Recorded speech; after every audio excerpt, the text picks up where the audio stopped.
கல்யாணத்துக்கு முன்னாடி சுசிங்கிற பொண்ணு பாடி கார்டுக்கு மொத்தம் கொடுத்துட்டு இருக்கா. ஏன்னா அவன் பாடி கார்டு தான் லவ் பண்ணிருப்பா.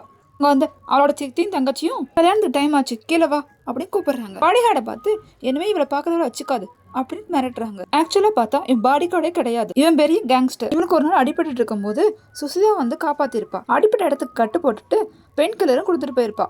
அதனால தான் அவன் பாடி கார்டு செலக்ட் பண்ணும்போது பாடி கார்டு வேஷத்துல இவனும் வந்திருப்பான். இவளுக்கு அவளோட சித்தியால எப்பப்ப ஆபத்து வருதோ ஒவ்வொரு டைமும் இவன் காப்பாத்திருப்பான். இதை பார்த்து தான் அவ இவனை லவ் பண்ண ஆரம்பிச்சிருவா. இவன் லவ் பண்றது அவன்கிட்ட போய் நேரடியா சொல்லவும் செஞ்சிடறா. ஆனா அவன் ரிஜெக்ட் பண்ணிடுறான். அவனுக்கும் இவனுக்கு ரொம்ப பிடிக்கும். ஆனா இவன் தொழிலால இவளுக்கு உயிருக்கு ஆபத்துன்னு ரிஜெக்ட் பண்ணிருப்பான். அவளுக்கு மேக்கப் போட்டவங்க சுசி கொடுக்க சொன்னாலும் ஒரு பிரேஸ்லெட் கொடுக்குறாங்க. கண்ணாடியை பார்த்தா எப்படி தப்பிக்கலாம்னு ஒரு மேப் போட்டு வச்சிருப்பா. நம்ம பார்த்துட்டு கல்யாணத்தை எப்படியா நிறுத்தி ஆகணும் அப்படின்னு கிளம்புறான். இவன் கல்யாணத்தை நிறுத்தக்கூடாதுன்னு முன்கூட்டியே அவன் சித்தி அடியோட செட் பண்ணி வச்சிருக்காங்க.